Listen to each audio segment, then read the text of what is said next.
महाराष्ट्रामध्ये मान्सून आगेकूच रखडलेली आहे। राज्यामध्ये 25 जून पासून मान्सून सक्रिय होणार आहे। कोकण पट्टीसह राज्यामध्ये पावसाचा जोर वाढणार आहे। देशभरामध्ये 41% पावसाची तूट निर्माण झालेली आहे।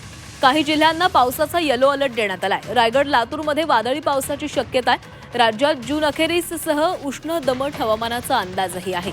ब्रह्मपुरीमध्ये सर्वाधिक 42.8 अंश सेल्सिअस तापमानाची नोंद झाली आहे। 22 जून पर्यंत राज्याच्या बहुतांश भागांमध्ये तुरळक पावसाची शक्यता आहे।